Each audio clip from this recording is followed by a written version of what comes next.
Mesdames, Messieurs, peuple congolais de Kinshasa, le dictateur Joseph Kabila serait-il pris dans le jeu du chat et de la souris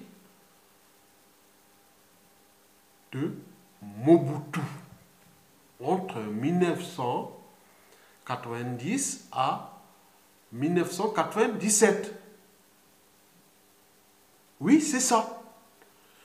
Des transitions interminables. Bien sûr que Mobutu faisait les cons avec le peuple. Et c'est ce que d'ailleurs Joseph Kabila est en train de faire. Il fait les cons avec ce peuple congolais. Avec ses 100 millions d'individus. Sur une population de 100 millions d'individus. Une superficie de 2 345 000 et quelques kilomètres carrés. Ce pays qui est au premier rang mondial de tous les classements des minéraux. Je ne vais pas vous les citer, les autres, c'est énorme. Prenons déjà les derniers que nous connaissons, le coltan, pour nos technologies des tablettes numériques et téléphoniques, c'est là-bas. C'est plus de la moitié des réserves mondiales. N'oublions pas le cobalt qui rentre dans les composites, le cuivre pour l'électricité, l'uranium pour les matières fissiles, les nucléaires. On ne peut pas citer, il y en a plein, l'or, le diamant, le... Bon, vous voyez que ce pays héberge quand même le deuxième fleuve le plus puissant du monde, après l'Amazonie. N'oublions pas les forêts, le bassin du Congo, le deuxième poumon planétaire de l'oxygène, la biodiversité faunistique et floristique. Mais ce pays, ce peuple, ou ces Bantous, oui, sont là, en train de se déclasser individuellement et collectivement. Ce n'est pas l'histoire de Kabila. Kabila, d'abord, c'est un Africain, c'est un Noir, c'est un Bantou, soi-disant venu du Rwanda ou vice-versa, ou bien c'est l'Afrique équatoriale quelque part. Mais pourquoi s'acharne-t-il contre son propre peuple en tenant compte de la respectabilité interraciale? Il se pose un problème d'âme et conscience. D'ailleurs, au XVIIe siècle, les gens commencent à se demander quand on a mis les codes noirs pour nous mettre en esclavage. Il arrivait puis la fin de l'esclavage à la moitié du 19e siècle. Au départ, c'était quoi? Est-ce que l'Africain est humain? Est-ce qu'il a une âme et une conscience? Mais bien sûr, on se demande jusqu'à nos jours. Comment un individu, un noir, et nous on se cherche des boucs émissaires et autres. Ah oui, il est rwandais, il est ceci, autre. Non, ce n'est pas le problème. Nous déplaçons les problèmes, donc on déplace les solutions.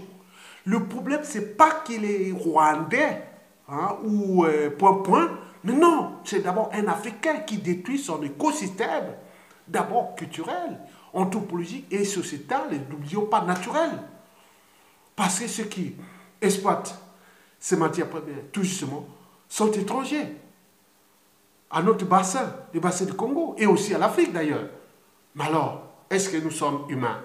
Est-ce que nous sommes capables d'avancer les traditions, cultures, sociétés et civilisations nouvelles? C'est pas de problème, c'est là, merde. Bon, mesdames, messieurs, bon,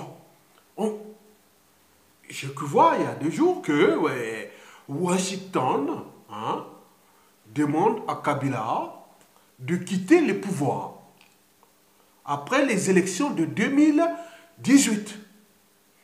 Je vous informe que ces élections n'arriveront jamais. Jamais. Jamais, jamais de la vie. Kabila fait le con.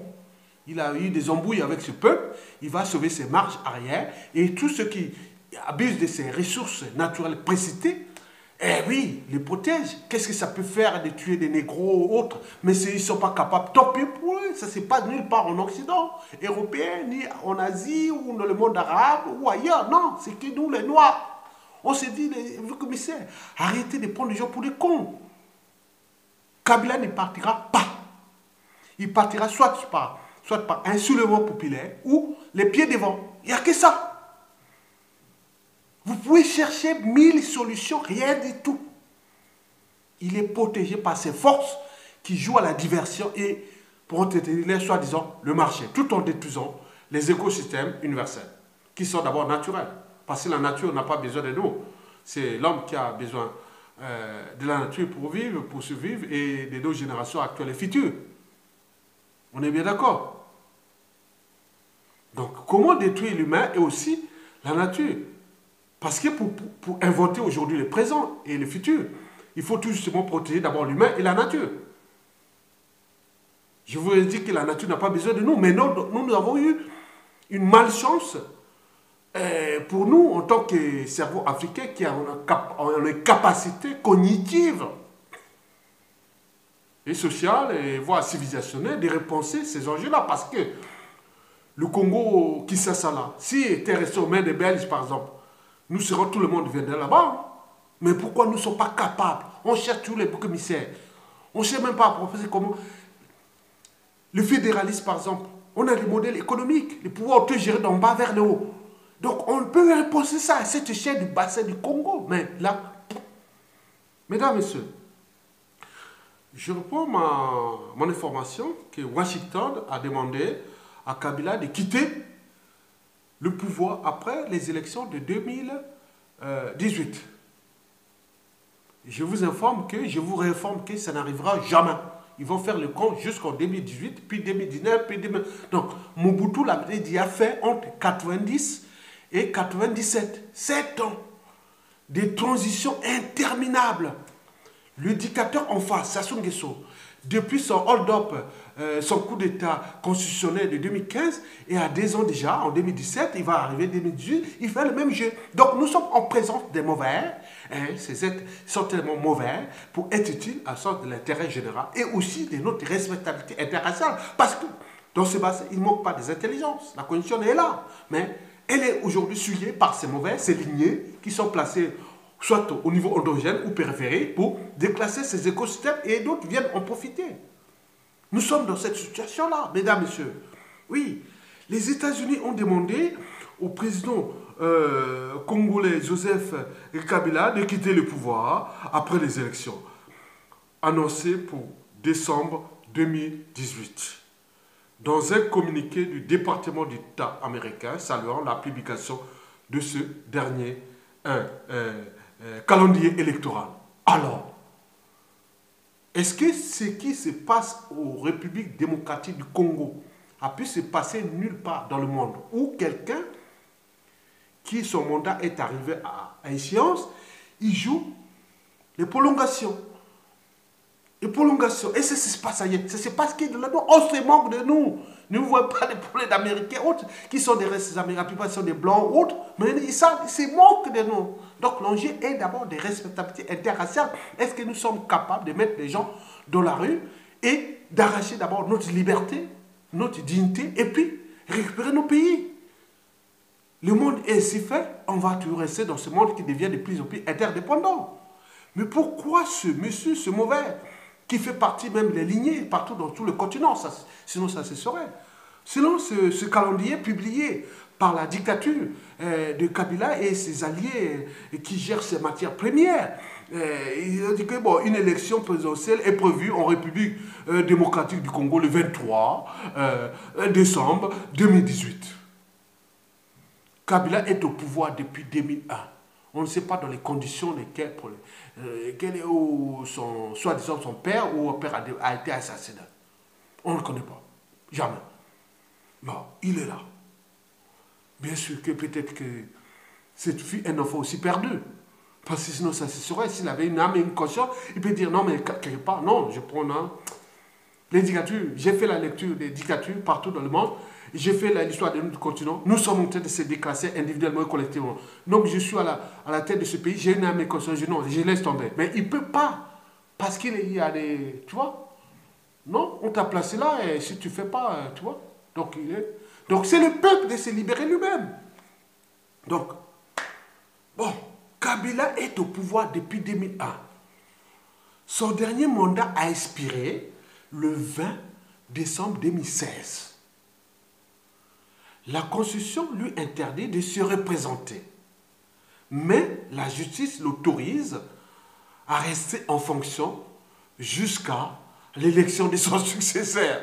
Donc, on peut aller là, 2018, 2019, voilà, on attend. La justice de la tyrannie. Mais le monde entier rigole. Mais donc, je vous informe que ce n'est pas possible. Donc, si vous ne prenez pas votre responsabilité individuelle et collective de mettre les gens dans la rue à Kinshasa et chasser Kabila, vous resterez là jusqu'en 2020, 2030, esclave de Kabila, parce qu'il est encore jeune, il a un peu à la cinquantaine, non? Oui. Donc, il peut arriver à 70 ans, alors qu'en 2030, 2040, voilà, il est encore là. Mais le pays est complètement détruit. Vous humiliez les gens dans l'esclavage total, à cause d'un individu qui a été placé là pour répondre seulement ces enjeux, qui sont celles d'abord de ces matières premières. Je vous rappelle que ce pays, c'est un scandale géologique. Il y a tout là-bas. C'est une puissance énorme.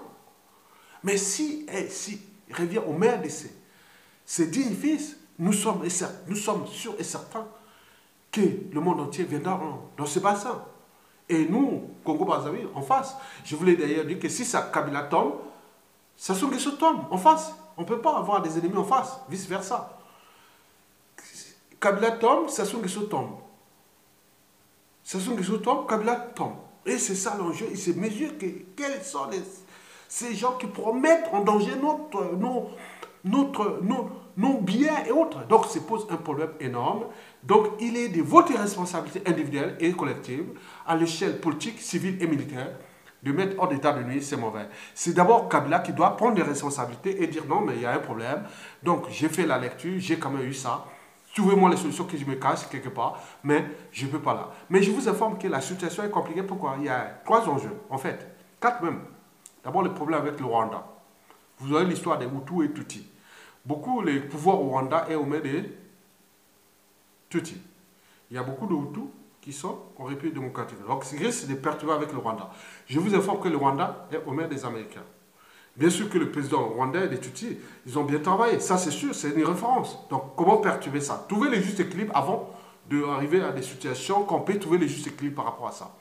Il se pose aussi les problèmes de toujours les matières premières. Donc, les gens qui ont les moyens, qui ont construit leur truc, parce que le Rwanda s'est nourri des matières premières de la République démocratique du Congo qui fait les transiter vers le monde entier.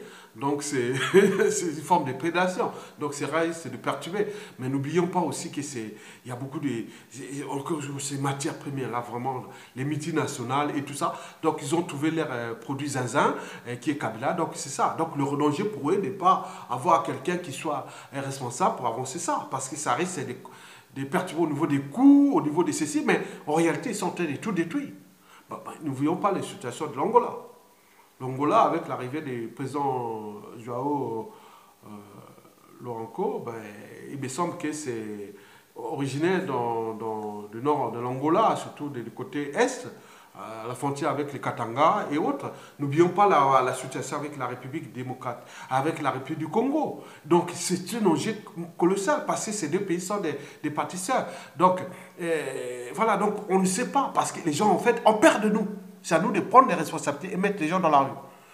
Kabila ne peut pas tuer sur les 20 millions d'individus dans Kinshasa, il ne peut pas tuer 5 millions d'un seul coup. Ça sera le premier grand génocide au monde. Mais lui, il ne veut pas prendre ces risques. Donc, mettez les gens dans la rue, quelle que soit la casse, pendant 5 jours, des barricades, partout, dans tous les Kinshasa et les artères, personne ne peut circuler. Tu vois, la libération de Paris, c'était comme ça. On mettait les gens partout, hein, dans tous les endroits de Paris, et les véhicules blindés ou la Gestapo, tout ça qui circulait, pour ne pas circuler. De Kinshasa, on ne peut plus circuler. Pendant 5 jours, c'est le chaos. Même les diplomates, autres, ils on n'en peut plus. Donc, n'exportez pas la résistance à l'intérieur de la République démocratique. Restez à Kinshasa, là où se concentre le pouvoir. Vous allez prendre le pouvoir à Kinshasa. Et le reste là-bas, tout se coule comme des châteaux de cartes. Donc, mettez-vous, structurez-vous, organisez, agitez vos neurones, vous allez vous libérer. Nous, en face, à Brazzaville, on continue à lutter contre un monstre qui nous a été placé. Donc, c'est une guerre globale à cette échelle. Et j'espère que l'Angola doit prendre ses responsabilités pour dire que oui, ce qui peut arriver, on trouvera les justes équilibres pour avancer cet écosystème et avancer ce que les Bantous, dans toute l'Afrique équatoriale, pensent de nos cerveaux, donc politiques, civils et militaires. Pourquoi continuer à foutre oui, à rester dans cette, voilà, cette folie.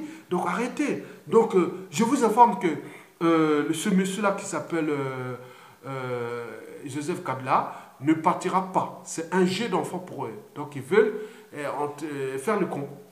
Faire le con, c'est dans son fiche. Donc on continue en même temps, on fait la diversion, on tue. Parce qu'à côté, il y a des opposants politiques et autres, ils vont rester.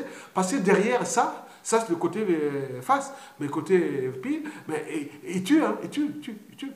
Donc arrêtez de laisser détruire tous les cerveaux de nos Bantous. Parce que c'est un syndicat de dictateurs. Ils sont entre eux. Parce que si vous contestez un dictateur dans un pays d'Afrique francophone ou ou l'Afrique, vous ne pouvez pas vous trouver ailleurs, parce qu'on peut vous assassiner et autres. Donc il faut faire attention. C'est leur écosystème tyrannique, antisocial et criminogène. Donc, mais à côté, les gens frottent les mains. Et voilà. Donc l'Afrique est divisée. Il s'agit bien sûr d'une affaire compliquée. Donc je vous laisse quand même avec le poète Simaro Mapro dans Banaoke, dans l'affaire compliquée. Mesdames et messieurs, je vous remercie.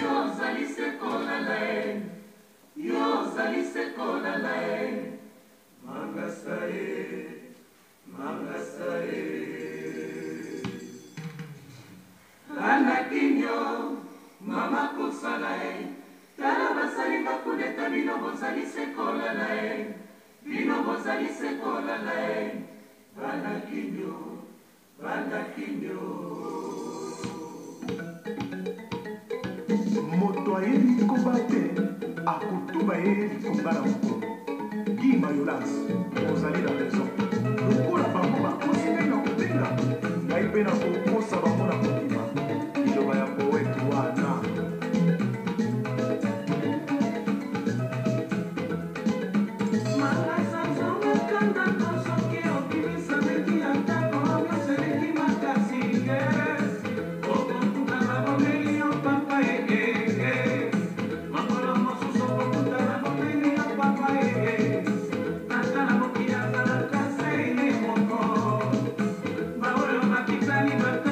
Thank you.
bakomanza bafami ya bato bakomona nona te bomilengele baninga oto yeli kuna te peto yeli mokolo te moninga ya mayeswe iloba ya nzambe wana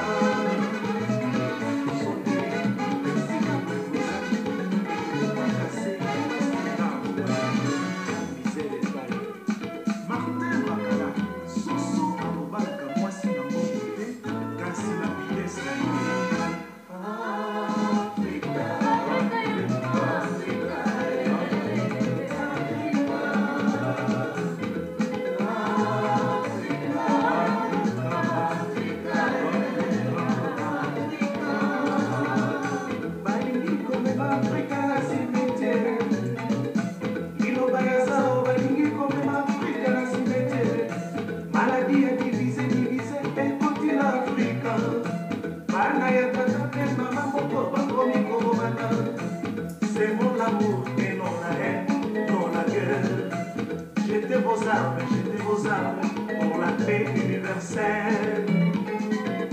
Et cosa,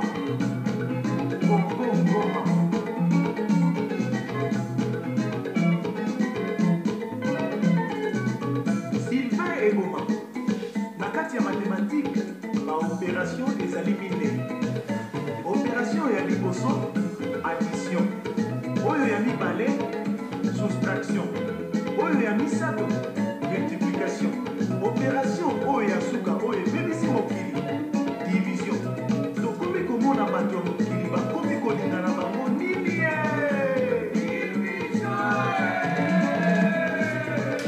Bawambe pasi, fin ya 20e siècle, mokili molingani. Miso ekoki kokolela mpe kitoko na kati ya zando. Ekoki kopona bijo ya kitoko na kati ya magazini. Nasi ekokoka kopona motema ya mwasi bokovanda na ete. Ekokoka kopona motema mobali bokovanda na ete. Biso ekokoka kopona motema kamarado yo kolinga te. Mondele asalela biso talatala poto talaka elongi. Oyo ezali nsima na elongi emonanaka na talatala te o. Elemi na yo ntango mosusu sepami na yo moko. Otokoboma yo ntango mosusu se mwasi na yo moko. Mbanda na kozula yo ntango mosusu se peti moko ya bokos. Susi mpe ebomaka soki baprobleme eleki moto. Na bomba nzoto abi Alice Pedro oyo affaire compli